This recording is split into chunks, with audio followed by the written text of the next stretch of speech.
Hello, everyone. Welcome to the Lethal Venom podcast, this show where I talk about anything I want with the honest to God truth, no lies told. And today I'm joined by Miss Teri Brown. She is going to be joining us today and just telling us a little bit about her backstory. So, Teri, thank you so much for joining us. Thank you so much for having me, Noah. I'm really excited to be here today. So, if you could just tell me a little bit about yourself and a little bit about your backstory. Yeah, so my name's Teri M Brown, and I am an author, but I like to tell people that that's just like a little teeny tiny portion of who I am. I'm also a mom and a grandma. I play bridge. I like to collect shells. I like to do bargain hunting. And I'm a podcaster as well. There's just a whole lot of things that I do. But my story, it's hard to know like where to start my story, but I think the major part of my story as a child, I wanted to be an author, but I wanted to be a lot of other things too. And I don't think I really knew, but I loved books. But then I went off to college, and my parents were not going to pay for me to get a writing degree. And so, I got other things, and I got married and had children.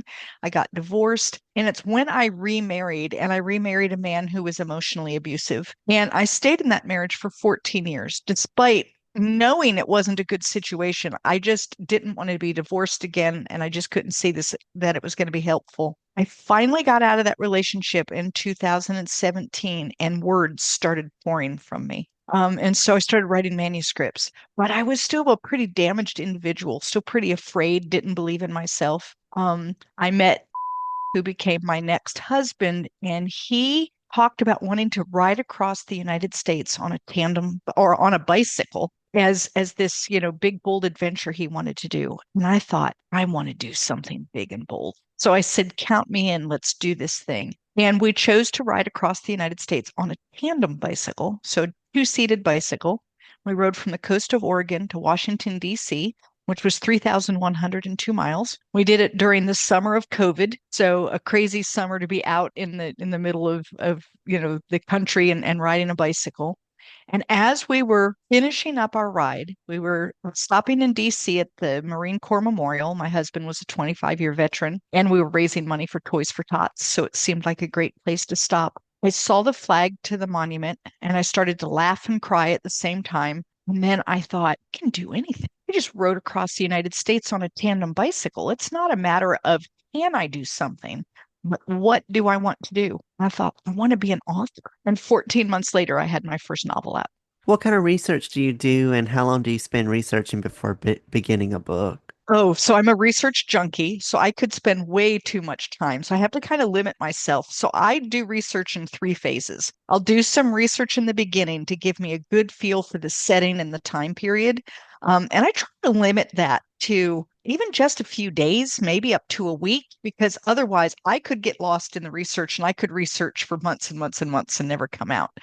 Then I do a little bit of research while I'm writing, especially if I get to a particular spot and I wonder, is that possible? Could that have happened then? Then I'll do a quick little research. And then once I've gotten my first draft out, I'll go back and do more research in order to make it more authentic, to make sure that my setting is right and that I'm describing areas correctly. So I do a lot of research, a lot on the internet, and I'm so grateful for the internet because there was a time where you used to have to like go to a place or get a book from the library or whatnot, and now it's just Mhm. so easy. So I do research on the internet. Sometimes I do research by reading other books, both fiction and nonfiction, that are in the same setting. Same with movies. You can sometimes watch a really good movie and get a good feel for like what was it like during that time or whatnot. So it's kind of research I do. What particular genre do you write? So I hate being put into a box. So I tell people that I write character-driven fiction, that if you love a good character, that you'll love where I go. But my first three novels were all historical fiction, but they're very different. One was set in the 1970s, which just kills me that that's considered historical fiction. It makes me feel very old, but it's set in the 1970s in Ukraine. and it's called Sunflowers Beneath the Snow. My next one is An Enemy Like Me, which is a World War II. And then my third one, Daughters of Green Mountain Gap, it's set in the 1890s in the Appalachian Mountains of North Carolina. So I have a wide range. And then my fourth book that I wrote was my 10 Little Rules for a Double-Butted Adventure, which is an inspirational memoir about the lessons that I learned while crossing the United States on a bicycle. Going back to doing the bicycle Yes. journey, what was the biggest thing that you learned from that experience? Oh, I think like if there was one big overriding thing that I learned is that everything that I needed to become who I wanted to be was already inside of me. I felt like it was something that I needed to learn or I needed to find or I needed to gain. And really, I think I had it in me all along. I just needed to look for it. I just needed to pull it out. It was underneath a lot of rubble. Life kind of knocks you down, but I discovered it again. And I discovered that, that I'm creative and that I'm funny and that I'm knowledgeable and that I can make good decisions and all of those things that sometime in the past I knew, but had gone away. And so that would be the overriding thing that I think anybody that whatever it is that you want to do, you have it inside of you to do it. It's just a matter of finding it. Who have been some of your biggest inspirations? Oh, that's so hard. There are so many people out there, but this will sound so, almost boring, but I had a grandmother who was just she loved everyone. She believed in me. She was smart and funny. She's in today's world, she would have made such a big name for herself, and so she was one of those people. I think she was just someone who always, always, always believed in me. When it comes to authors, I don't have a favorite author, but John Steinbeck wrote The Grapes of Wrath, and I read it in high school, and it was the first time when I read a book that I thought, oh my goodness, this author is trying to tell me something more than just a good story. And it was the first time I recognized that novels were both a good story and could have lessons about life. And I really liked that idea. I'm a huge reader myself. I Yeah. actually had which my story with reading's different. I used to like to read. My grandmother and I used to read animal books. I was a huge animal fanatic. I always loved learning about them, and I would buy every animal book on planet Earth. We probably spent about $500 in my lifetime on those kind of books, and then when I got to middle school, our middle school was real strict about reading and would put so many rules and guidelines about what you have to reach, and it made me not like it. And then for years and years to come after that, I hated reading and was always dread picking up a book. And then we had to do summer reading and all that. Well, about I think 3 years ago now, I remember I was battling a lot of mental health problems at the time, and I remember that there was a self-help book that I had on my shelf that I had bought years and years ago from a YouTuber that was popular at the time, and it was a signed book, and I wanted to have it. I read that book, and I didn't put any guidelines or rules saying, okay, read this amount of pages. I'd say just read Right. it first like 10 minutes a day. Or if it takes you 10 minutes to read a paragraph, it'll take you that. I said I'm just going to read at my own pace. And that book was one of the books that I read it at the right time. It Yeah. was the right moment for it. And after that, I loved it. I've loved reading ever since then. And I'm glad you found your way again. Sometimes school can do that. They have all these, you have to read a certain number of books and they have to be at a certain level and you have to read them in a certain time frame. mhm. And then kids who want to read like during their quiet time aren't allowed to pick out a book and all of the other things. And I just think it's such a shame because reading is such a amazing way to gain insights into the world, into the world and other people and even yourself and what you're thinking and what you think about certain things that you're reading. So I'm glad you found your own way back. Yeah, I'm currently reading the newest Hunger Games book that came Yeah. out. Yeah. Currently reading that. It's really good. It's Is really, it? really good. Yeah. What genres are your favorite? I like young adult since I'm Yeah. in that demographic right now. Right. That's all I really read, but I read a lot of genres that I read. I'll read romance some, and then action, mystery. I like mystery and thrillers, and then horror. I like those. You and I Dystopian. differ. You and I differ there. I can't read horror books. My imagination is so strong that I read one of those and I don't sleep for weeks. So, I read one book that I read was called oh, I can't remember the book title of the book. I've read so many.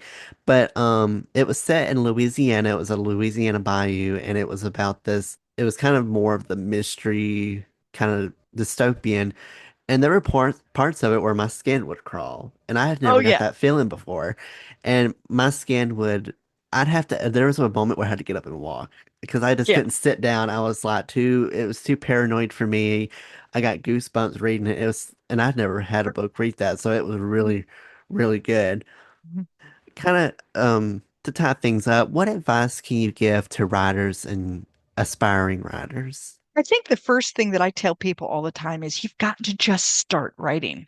So many people keep waiting. They wait for the perfect time or the perfect idea or taking a certain class or earning a degree or even wait until the kids grow up or whatever it is. But you're never going to get better at writing until you actually start doing it.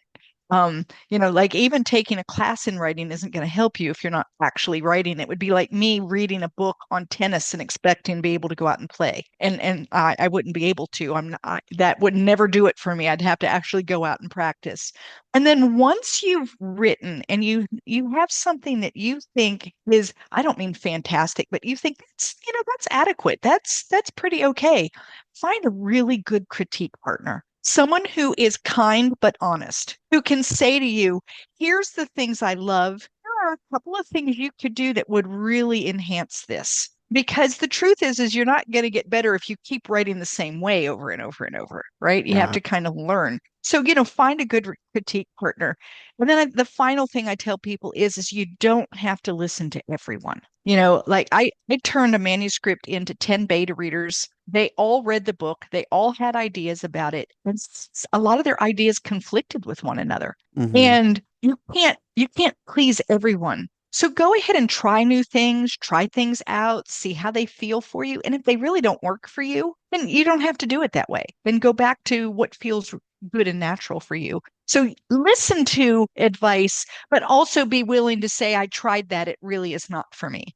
I was when I was in college, I was a journalism major and I Mhm. always had to learn. I considered myself not a good writer when I first started, and I've told people that everyone can write, but it's more of it takes time to find what you are good at writing. I Right? was good at writing poetry. I wrote one poem one night and realized how good I was, and I've probably wrote about 90 now. I've wrote so Yeah. many, and I always tell people, writing's not for everyone. It's just a skill that you can pick up, but it's something that you can easily learn over time. It's Yes. not something that, you're born. If you can't write, that doesn't mean you can't. That's true. I think that you can definitely have a gift that writing is something that you just love to do. But even people with a gift still have a lot to learn. You don't automatically come with all of the knowledge about all the different things that you need to know about writing. And then just like your style and how you write. I've had people tell me that because I don't plot out the story that I'm doing it wrong, except that when I try to plot out the story, my stories don't sound as good. And it's better for me to discover them as I go. And so you just have to learn what works for you. For some people, plotting is exactly the right way. For other people, it's not. For some people, writing every day at a certain time of day is exactly the way to go. For some people, it's not. And you just have to find like what really works for you. For people that want to check you out, and I see on here that you've wrote a children's book. Well, yes, I did. I forgot to mention that. I wrote Little Lola and Her Big Dream, and it's about a little train who wants to be an astronaut train, and all of her friends laugh at her and say that there's no such thing. So she kind of goes on a journey to try to discover what she wants to be when she grows up. I guess kind of like a follow-up question. Do you have any more books that you can tell on that you might be coming out with or have Yeah, any? so I've got a manuscript I've been working on, and it is a story about a woman who is going through menopause, but it's a funny tongue-in-cheek kind of story where we're dealing with her hot flashes and all of the other things, and it's kind of just a funny look. And it came to me because as a teenager or preteen, I used to read a book called Are You There, God? It's Me, Margaret. And it was about a little girl, Margaret, going through puberty. And they did a movie about it a couple of years ago. And I thought to myself, I wonder whatever happened to Margaret. And what came to me is she now goes by Peg and she's going through menopause. And because of that, all of a sudden I had this funny story about a woman who's just dealing with all of the hot flashes and the bloated belly and the forgetfulness and all of the other things that come with it. So I don't know when it's coming out, but I hope early next year. Well, that is just awesome. I've actually started writing on my own, like more poetry. I've started writing a little short story myself, and Hmm. I've kind of got based it off of it's kind of hard to explain. It's like a post-apocalyptic short story where it's Hmm. an illness that's going around, and it's basically people that get infected with this illness that become very much hybrids of some sort. That's just very it's hard to explain and hard to explain to people like what it looks like, and it's a thing where it's people have to be very quiet. The people I've made have very sensitive hearing to where you have to be quiet and have to manage it. And I've actually been surprised at how well I'm writing it. It's I don't really plan on releasing it or anything. It's just something I've been working on for fun. But I really appreciate you. For people that want to find you and like check out more of your books and everything, where can they find you at? The best place is to go to my website, which is my name, TeriMBrown.com. That's Terry with one R. So TERIM like Mary Brown.com. And there you'll see all my social media. So you can just click on any of the icons. You can get any of my books. I have a podcast where I talk with other indie authors about their books. And so you could, check out my podcast. You can sign up for my newsletter. And I even have just a contact page if you want to reach out and chat with me. And for all my listeners, as I always do for my guests, I will put all their information in the description box below so that if you come want to check them out later, it'll be there. Terry, I appreciate you so much for coming on today and telling your story. And I appreciate you having me on, Noah. Thank you so much.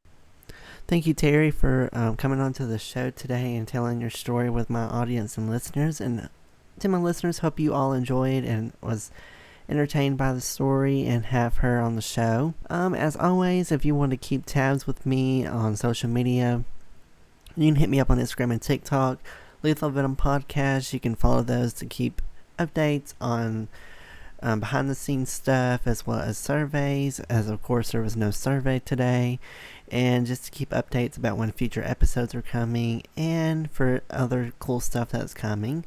Facebook has changed yet again. I have now made my Facebook page as a public profile. It's not a private group anymore. It is a page. It's still Noah's Podcast. Just search on there and just hit follow. You do not have to join the group. It's not a group. It's public, so it's available for everyone to look, and everyone can see what's happening in there. YouTube is the same way. Noah's Podcast on there to catch the podcast over there on YouTube. For inquiries or just general messages, please send me an email, lethalvenompod@gmail.com. I am the host of two other podcasts, Music Talks, a podcast where I talk only about music and do album analysis and breakdowns, as well as Southern Read, the book podcast where I talk about books and only books and everything book related. All three of these podcasts are available wherever you get your podcasts: Apple Podcasts, Spotify, Amazon Music, iHeartRadio, Pandora, YouTube, and it's basically wherever you get more podcasts. All your podcasts is there. Thank you everyone that tuned in listening today, and again, thank you Terry for joining me on the show. Hope y'all all stay safe out there and have a great day, and I will catch you all in the next episode of Lethal Venom. Oh, I did mean to add one more thing, and this is the last thing. Earlier I had mentioned that earlier in the episode that I was doing a little short story. Well, I decided to publish the short story on Wattpad. If you go on Wattpad and search Southern Reads, that's all lowercase, no special characters or anything. It's on there. The short story is called Pin Drop. It's, as I said, a post-apocalyptic story that takes place all in a few... It takes place over a course of 3 years, but the story is told in a few days span. It's a short read. It's like 10 minutes long, so if you need something else to read or just want to read a fun story, you make sure to head over to Wattpad again. Southern Reads on there, and the story is called Pin Drop, and it is downloaded. I just wanted to add that in there since I had mentioned it earlier. Now I'll see you all in the next episode. All right, bye guys.